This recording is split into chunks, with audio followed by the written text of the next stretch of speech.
warahmatullahi wabarakatuh.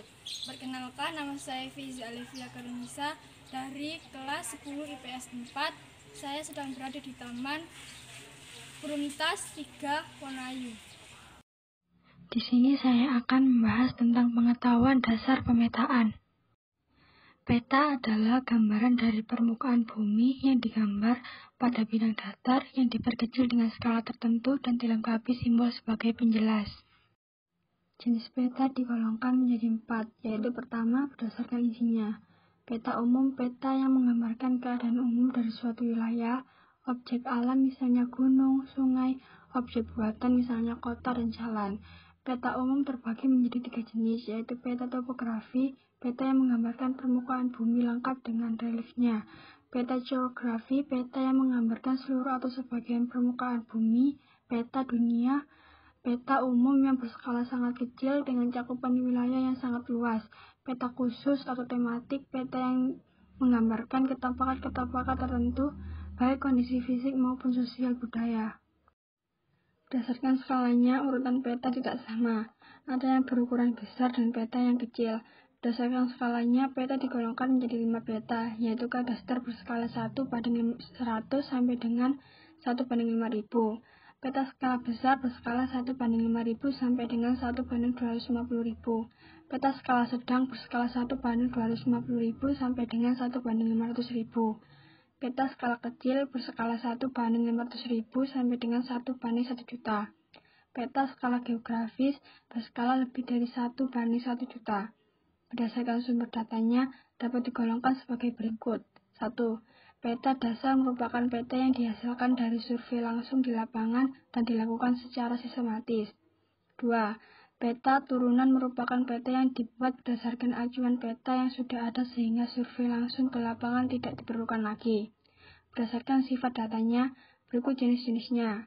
Pertama, peta stasioner merupakan peta yang sifat datanya menggambarkan keadaan permukaan bumi yang tetap atau relatif stabil.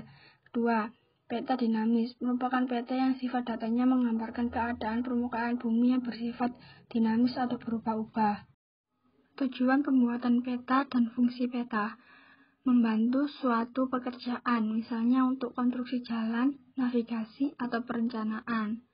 Analisis data spasial, misalnya penghitungan volume. Menyimpan informasi, membantu dalam pembuatan suatu desain, misalnya desain jalan. Komunikasi informasi ruang. Peta sangat diperlukan oleh manusia. Dengan peta dapat diketahui atau ditentukan lokasi yang dicari. Walaupun belum pernah mengunjungi tempat tersebut, secara umum fungsi peta adalah menunjukkan posisi atau lokasi suatu tempat di permukaan bumi, memperlihatkan ukuran, luas, jarak, dan arah suatu tempat di permukaan bumi, menggambarkan bentuk-bentuk di permukaan bumi seperti benua, negara, gunung, sungai, membantu peneliti sebelum melakukan survei untuk mengetahui kondisi daerah yang akan diteliti, menyajikan data tentang potensi suatu wilayah, alat analisis untuk mendapatkan suatu kesimpulan, alat untuk menjelaskan rencana-rencana yang diajukan, alat untuk mempelajari hubungan timbal balik antara fenomena-fenomena geografi di permukaan bumi. Komponen peta. A. Judul peta. Judul peta merupakan identitas atau mana untuk menjelaskan isi atau gambar peta.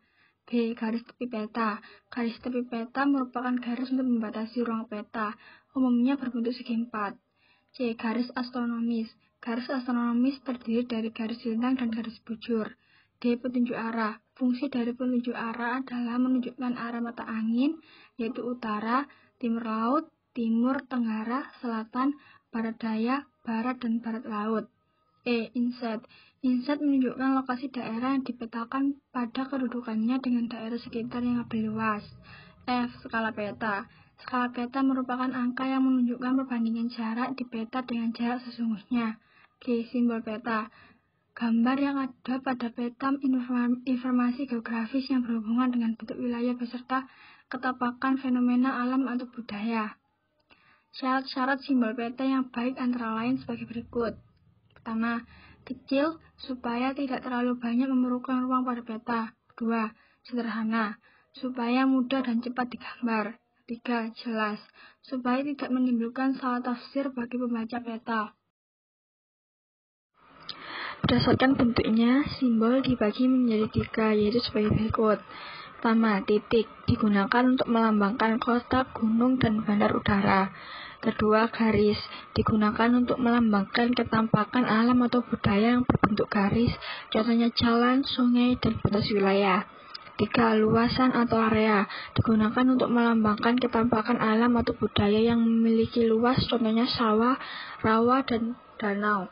Simbol peta juga dapat berwujud warna. Fungsi simbol warna adalah membedakan tinggi rendahnya suatu daerah dan kedalaman laut, memberikan kualitas dan kuantitas peta, serta keindahan. Berikut 5 warna yang umum digunakan pada peta, yaitu warna merah dan hitam umumnya digunakan untuk mewakili hasil budaya manusia, meliputi jalan, batas daerah. Merah dan hitam juga digunakan untuk mewakili gunung api aktif dan yang tidak aktif.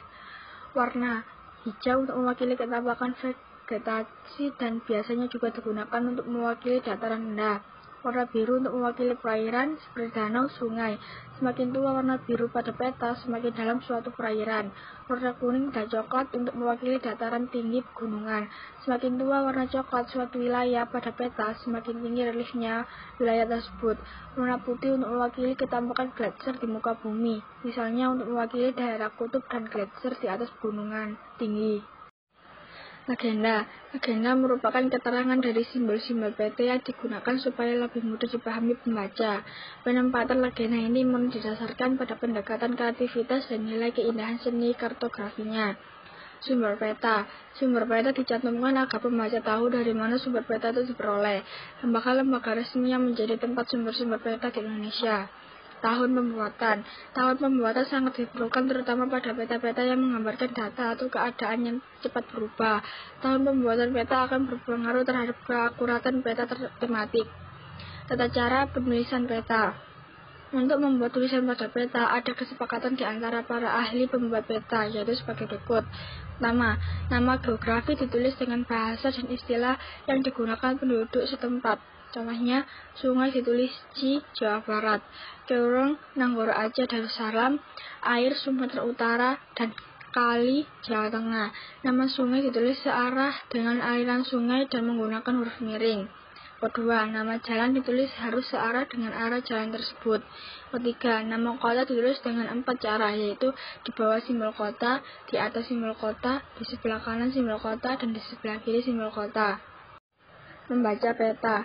Beberapa hal yang dapat diketahui dalam membaca peta antara lain sebagai berikut.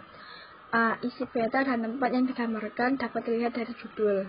B. Lokasi daerah dapat dilihat dari letak garis lintang dan garis bujur. C. Arah dapat dilihat dari petunjuk arah. Membuat peta tematik. Pemetaan adalah kegiatan pemrosesan data survei sampai menyajikannya menjadi informasi. Berikut langkah-langkah untuk membuat peta tematik. Pertama, menentukan daerah yang akan dipetakan. Kedua, membuat peta dasar. Ketiga, mengklasifikasikan serta mencari data sesuai dengan kebutuhan. Keempat, membuat simbol-simbol. Kelima, meletakkan simbol pada peta. Keenam, mengatur tata letak atau layout peta tematik. Ketujuh, membuat keterangan atau legenda. Kedelapan, melengkapi peta dengan lettering yang baik dan benar. Motivasi dari saya, sebuah perjalanan dimulai dari yang kecil. Sekian dari saya, bila ada salah kata mohon dimaafkan. Wassalamualaikum warahmatullahi wabarakatuh.